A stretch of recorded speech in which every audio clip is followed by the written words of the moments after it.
کہ یہ پارٹی کہیں نہیں جا رہی.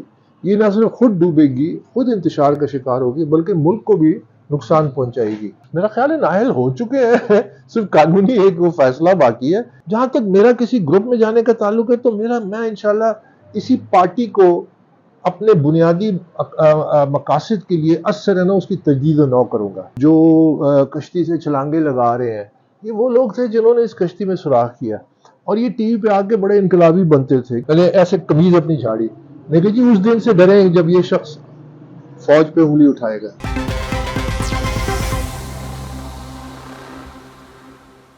السلام علیکم ناظرین، میں ہوں سردار طیب خان اور آپ دیکھیں جی این این پلس. ناظرین اس وقت ہم موجود ہیں پاکستان تحریک انصاف کی بنیاد رکھنے والے سینئر رہنما ہیں، پارٹی کا نام رکھنے والے بانی رہنما اکبر ایس بابر صاحب کے رہائشگاہ کے باہر ہم موجود ہیں اور یہاں پہنچے ہیں.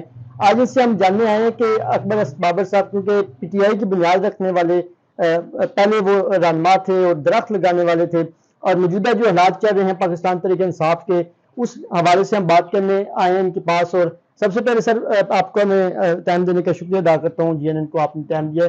سب سے پہلے سر بتائیے گا کہ پی ٹی آئی کے خلاف آپ نے فارن فنڈنگ کیس کیا تھا، اس میں آپ سرخرو بھی ہوئے.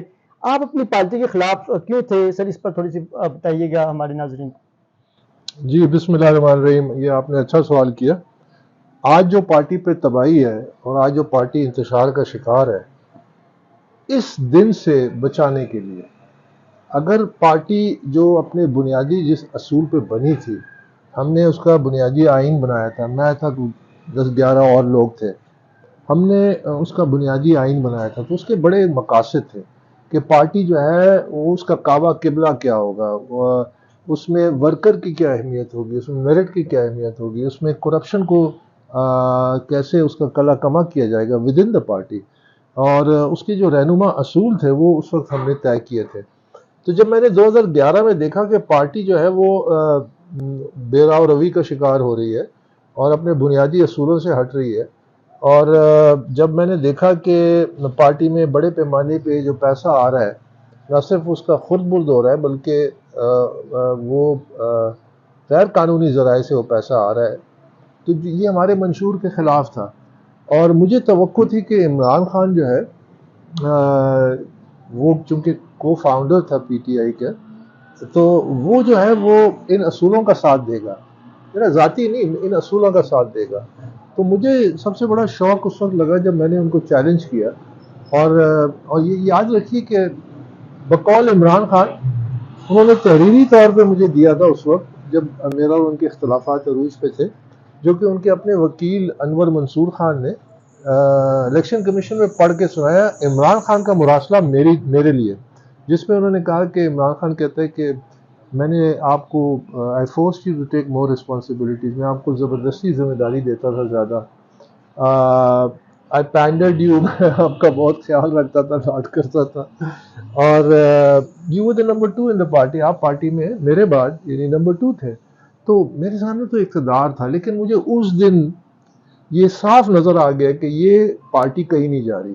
یہ نہ صرف خود ڈوبے گی، خود انتشار کا شکار ہوگی، بلکہ ملک کو بھی نقصان پہنچائے گی. سر یہ بتائیے گا کہ آپ کو فارن فنڈنگ کیس وڈرا کرانے کے لیے کیا کیا آفر ہوئی، یہ ذرا ہمارے ناظرین کو بتائیے.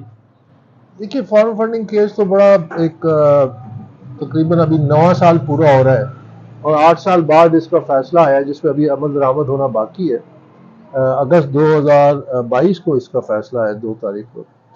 تو اس مرحلے میں تو بہت سارے مرحلے گزرے نا، مطلب میرا یہ جو آج آپ دیکھ رہے ہیں پی ٹی آئی کے جو انقلابی ہیں جو کشتی سے چھلانگے لگا رہے ہیں، یہ وہ لوگ تھے جنہوں نے اس کشتی میں سوراخ کیا اور یہ ٹی وی پہ آ کے بڑے انقلابی بنتے تھے کہ ہم پی ٹی آئی کا یہ نظریہ ہے اور ہم یہ انقلابی ہیں اور ہم تو یہ 2 دن 3 دن 4 دن کی سختی آگے پیچھے جو بھی ان پہ آیا، تو یہ چھلانگے لگا کے پارٹی تبدیل کر رہے ہیں اور سیاست سے ہی اپنے دستبردار ہو رہے ہیں.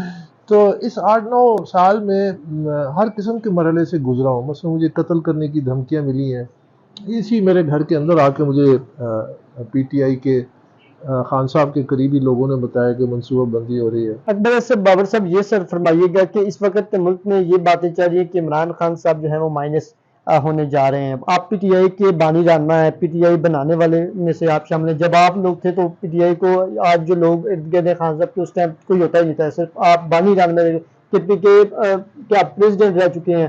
اب جو موجودہ پریزیڈنٹ ہے وہ گزشتہ روز پارٹی بھی چھوڑ گئے, اور نئے اسٹریم میڈیا میں مطلب الیکٹرانک میڈیا میں عمران خان کے نام پر بھی پابندی ہے, ان کی تصویر چلانے پر بھی پابندی ہے. سر آپ بطور کیا آپ جنگیتنی صاحب بھی جو پارٹی بنانے پورا گروپ بن رہا ہے, کیا اکبر اسباب کسی گروپ کو جوائن کریں گے یا اسی پی ٹی آئی کو جو ہے وہ اس کی کمان کو سنبھالیں گے اگر مائنس عمران خان ہوتا ہے تو؟ دیکھیے میں تو باہر میں وہ تھوڑی تصحیح کروں, میں بلوچستان کا صدر تھا بانی. اچھا بات یہ ہے کہ میں تھوڑا سا اس بات سے یہ جو -1 ہے اور -2 ہے, میں اس سے تھوڑا اتفاق نہیں کرتا. سیاسی مسائل کا حل یہ ہے کہ قانون نافذ کریں, چاہے وہ 1 پہ ہوتے ہیں, 2 پہ ہوتے ہیں, 3 پہ ہوتے ہیں, چاہے -3 کرنا پڑتا ہے, -10 کرنا پڑتا ہے. آپ نے قانون نافذ کرنے, آپ نے اصول نافذ کرنے. اگر ایک سیاسی جماعت جس کا لیڈرشپ کرپشن میں انوالوڈ ہے, غیر قانونی فنڈنگ میں انوالوڈ ہے, تو جو قانون لاگو ہوتے ہیں اس کی سزا دیں. یہ لوگ ذمہ دار ہیں پہلے دن سے. یہ ہیں وہ لوگ جنہوں نے اس پارٹی کو تباہ کیا, اس کا کعبہ قبلہ خراب کیا. جہاں تک میرا کسی گروپ میں جانے کا تعلق ہے تو میں انشاءاللہ اسی پارٹی کو اپنے بنیادی مقاصد کے لیے اثر ہے نا اس کی تجدید و نو کروں گا. عمران خان کے اوپر یہ چوائس ہے کہ whether he passes on the baton, یعنی اس کی یہ بانی لوگوں کے پاس, تاکہ ہم اس کی تجدید نو کریں, اس کو ری آرگنائز کریں, تمام تنظیموں کو ڈیزالو کریں, اچھے صاف ستھرے لوگوں کی آرگنائزنگ کمیٹیز بنائیں, ممبرشپ ڈرائیو کریں, الیکشنز کرائیں, اور اس کو ایک سیاست میں جو ایک اچھا چہرہ ہم نے سامنے لانا تھا, جو باصلاحیت لوگوں کا تھا, وہ ہم سامنے لا سکیں. تو میرا مقصد -1 اور -2 نہیں ہے, میرا مقصد ہے چاہے -50 ہو جائے لیکن اصول اور قانون نافذ کریں. اسی لیے ہمیں یہ بحث تھوڑی سی -1 سے ہٹا دینی چاہیے. ہمیں یہ کہنا چاہیے کہ دیکھیں اس پارٹی کے خلاف یہ کیس ثابت ہو چکا ہے, اس کے جو رہنما تھے جو اس میں انوالو تھے ان کی نشاندہی ہو چکی ہے, ان کے خلاف قانونی کارروائی کریں. یہ ہمیں مطالبہ کرنا چاہیے, کیونکہ ہم نے سیاسی جماعتوں کو نرسری بنانی ہے لیڈرشپ کی, بادشاہتیں ختم کرنی ہے کہ وہ اقتدار کے لیے ایک سیڑھی کے طور پہ استعمال کرتے ہیں اور قوم کے مسائل نہیں حل کر سکتے. قوم کو چاہیے باصلاحیت باکردار لیڈرشپ, اس کا ذریعہ سیاسی جماعتیں ہیں. تو سیاسی جماعتوں کو منظم کریں, اس کے اندر اکاؤنٹیبلٹی لے کے آئیں, اس پہ قانون نافذ کریں. اور یہ عمران خان اگر اس میں رکاوٹ ہے, عمران خان پہ قانون نافذ کریں, جو سزا ملتی ہے اس کو دیں. وہ بہتر طریقہ ہے پاکستان کے لیے بہتری, اور یہی کرنا پڑے گا. بائی دا وے آج آپ کریں گے کل کریں گے, کیونکہ میں سمجھتا ہوں کہ پاکستان جس صورتحال سے دوچار ہے, آپ کو 3 سے 5 سال کے لیے ایک اصلاحی پروگرام کرنا ہوگا. آپ نے معیشت کو سنبھالنا ہے, آپ نے ایکسپرٹس کو لے کے آنا ہے, آپ نے پولیٹیکل لیڈرشپ سیاسی جماعتوں کو الیکشن کمیشن کے قوانین کے نیچے لے کے آنا ہے, آپ نے جوڈیشری کا ریفارمز کرنے ہیں. دیکھیے یہ جو آج پاکستان میں انتشار ہے کہ بڑی وجہ اس کی یہ ہے کہ ہمارے ملک میں انصاف نہیں ہے. جس ملک میں انصاف ہوتا ہے وہاں انتشار نہیں ہوتا. آج ہمارے ملک میں انتشار ہے, یہ اس کی عکاسی ہے, اس کی ضمانت ہے. ویسے بھی دنیا میں جو ہماری انصاف کی رینکنگ ہے وہ کوئی 129 130 کے قریب ہے آؤٹ آف 140 کنٹریز. تو ہم جب تک آپ کے ملک میں انصاف کا نظام نہیں ہوگا یہ انتشار رہے گا, اور یہ جو سیاست ہے یہ کھا جائے گی ہمیں. ہم نے یہ سیاست نہیں ہے, یہ تباہی ہے. یہ لوگ اس کو بڑا کہتے ہیں, ایک خاص طبقہ ہے ہمارا, یہ وکیل, بڑے وکیل ہیں, ان کے ہاؤسز ہیں, اسی طرح کچھ پولیٹیشینز ہیں, اسی طرح کچھ اور لوگ ہیں جو آئین کی بالادستی کی بات کرتے ہیں. تو میں تو کہتا ہوں کہ آئین کو نافذ کریں. سب سے بڑا ڈیموکریٹ تو میں ہوں, لیکن ایک طرف آئین کو نافذ نہیں کرتے اور دوسری طرف کہتے ہیں آئین کا تقدس جو ہے وہ پامال ہو رہا ہے. تو میں ان سے یہ پوچھتا ہوں کہ مجھے یہ بتائیے کہ اس آئین نے پاکستان کے عوام کو کیا دیا؟ سر آپ مطلب کہ آپ اپنے میرے کپتان کو آپ یہ مشورہ دیں کہ وہ سیاسی ریٹائرمنٹ لے لیں اور پی ٹی آئی کی باغ اور بانی جو رہنما ہے جیسے کہ آپ ہیں آپ کو دے دینی چاہیے. اور آپ نے سر مختلف ٹاک شو میں بھی یہ گفتگو کی ہے کہ جو P T I Imran Khan chairman ہے اس وقت وہ نیل بھی ہو سکتے ہیں. تو کیا فارن فنڈنگ کیس میں عمران خان صاحب کو نیل کیا جا سکتا ہے میرٹ بیس پہ؟ میرا خیال ہے نااہل ہو چکے ہیں, صرف قانونی ایک وہ فیصلہ باقی ہے. کیونکہ جب الیکشن کمیشن نے اتنا بڑا 70 صفحوں کا فیصلہ دے دیا, اس میں یہ بھی کہا ہے کہ انہوں نے جو سرٹیفکیٹ سالانہ دیے الیکشن کمیشن کو وہ فیکٹس کی بیسس پہ نہیں ہے, یعنی حقائق پہ نہیں ہے, غلط بیانی کی ہے الیکشن کمیشن کے سامنے. اور جو غیر قانونی کام کیے ہیں, کیونکہ پارٹی کا جو چیئرمین ہے وہ ہر سال ایک سرٹیفکیٹ دیتا ہے الیکشن کمیشن کہ میرے یہ اعداد و شمار بالکل شفاف ہے, قانون کے مطابق کوئی غیر قانونی فنڈنگ نہیں. تو اس کا مطلب ہے آپ نے وہ جھوٹے سرٹیفکیٹ دیے. تو میرے نزدیک تو ان کو خود ریزائن کر دینا چاہیے. یہ برطانیہ کی پارلیمنٹری ڈیموکریسی کی مثالیں دیتے تھے کہ ایک وزیر اگر 5 منٹ لیٹ آتا ہے اسمبلی میں تو وہ استعفیٰ دے دیتا ہے. آپ کے خلاف اتنا بڑا فیصلہ آ چکا ہے تو آپ کیسے بیٹھے؟ تو میرے نزدیک ان کو یقیناً ریٹائر ہو جانا چاہیے, اور اگر نہیں بھی ہوتے تو ڈسکوالیفائی ہوں گے, اور اگر وہ ریٹائر نہیں ہوتے تو پھر ریٹائرڈ ہرٹ ہو جائیں گے, کیونکہ جو اس وقت جو سیاست کا رخ ہے میرے خیال میں he's played his innings. It's time for him to take off his pads. سر آپ لاسٹ کیا پیغام دینا چاہیں گے ہمارے پلیٹ فارم سے کہ عمران خان صاحب کو کیا میسج دیں گے جو اگر الیکشن ہو جاتے تو کیا پی ٹی آئی کے ووٹ بینک جو ہے وہ بڑھے گا یا کم ہوگا؟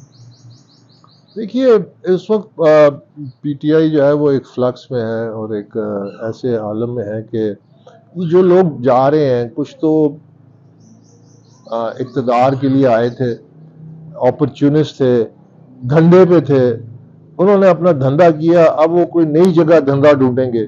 اکثریت یہ جو آپ کے سامنے نظر آ رہی ہے یہ اسی کیٹیگری میں آتے ہیں. اور یہ جو لوگ ابھی بڑے بڑے دعوے کریں, کل یہ بھی آپ دیکھیں گے کہ پریس کانفرنس میں بیٹھے ہوں گے اور کوئی نہ کوئی بہانہ تلاش کریں گے کہ کسی طرح سے وہ سیاست میں زندہ رہیں اور پی ٹی آئی کا اگر ووٹ بینک ہے اس کو کس طرح کیش کرائیں اپنے مفاد کے لیے, اپنے اقتدار کے لیے. تو یہ ان کی ایک کوشش رہے گی. لیکن جہاں تک پی ٹی آئی کا ووٹ بینک, دیکھیں پی ٹی آئی 9 مئی کو میں سمجھتا ہوں کہ یہ صرف پی ٹی آئی نہیں بلکہ پاکستان کا 9/11 تھا, کیونکہ جو ہوا وہ شاید تاریخ ترین دنوں میں سے ایک ہے ہماری قوم کا. اور جب آپ کسی بھی قوم کی جو عزت ہوتی ہے, اس کی ڈگنیٹی ہوتی ہے, وہ سب سے اہم چیز ہوتی ہے. کیونکہ قومیں اگر معاشی طور پہ کمزور بھی ہو جائیں لیکن اگر ان کی ڈگنیٹی انٹیکٹ ہے, پرائیڈ انٹیکٹ ہے, تو وہ دوبارہ اٹھ سکتی ہیں. اور بڑے بڑے انہوں نے مقابلے کیے ہیں. ویتنامیوں نے, امریکہ سپر پاور تھی اور کیا تباہی نہیں کی انہوں نے, ملینز آف لوگوں کو مار دیا, لیکن وہ قوم زندہ تھی, لڑتی رہی اور کھڑی ہو گئی. وہ ان کی ڈگنیٹی ہوتی ہے, آنر ہوتا ہے. 9 مئی کو اور قوموں کی آنر کی جو نشانی ہوتی ہے وہ ان کے شہداء ہوتے ہیں. جس قوم کے جو شہید ہوتے ہیں, جس مٹی میں شہیدوں کا خون ہوتا ہے, وہ ہمیشہ سرسبز و شاداب رہتی ہے. عمران خان اور اس کی پارٹی نے, ان لوگوں نے, اور یہ سارے ملوث تھے ٹاپ لیڈرشپ, کوئی آئی ہیو نو ڈاؤٹ, انہوں نے پاکستان کی ڈگنیٹی اور آنر پہ حملہ کیا جب انہوں نے شہیدوں کی یادوں پہ حملہ کیا. یہ ناقابل معافی ہے. It's unforgivable and unforgettable. Thank you so much for joining us. ناظرین یہ تھے ہمارے ساتھ اکبر اسبابر جو کہ پاکستان تحریک انصاف کے بانی رہنما تھے. جیسے کہ انہوں نے کہا ہے کہ ہیومن رائٹس کی وائلیشن نہیں ہونی چاہیے, اگر خواتین کے ساتھ اس طرح کا سلوک ہوا ہے تو وہ بالکل چادر چادواری کا تقدس پامال نہیں ہونا چاہیے. اور خاص طور انہوں نے کہا ہے کہ میرے کپتان عمران خان کو جو ہے سیاست سے ریٹائرمنٹ ہو جانا چاہیے. اور خاص طور پر انہوں نے آخر میں نوجوانوں کو یہ پیغام دیا ہے کہ ہم اسی پارٹی کو دوبارہ کھڑا کریں گے اور انصاف, انسانیت اور خودداری کا جو منشور ہے اس کو پریکٹیکلی اس پر عمل درآمد کریں گے. اپنے میزبان سردار طیب خان کو GNN+ سے اجازت دیجیے. خدا حافظ.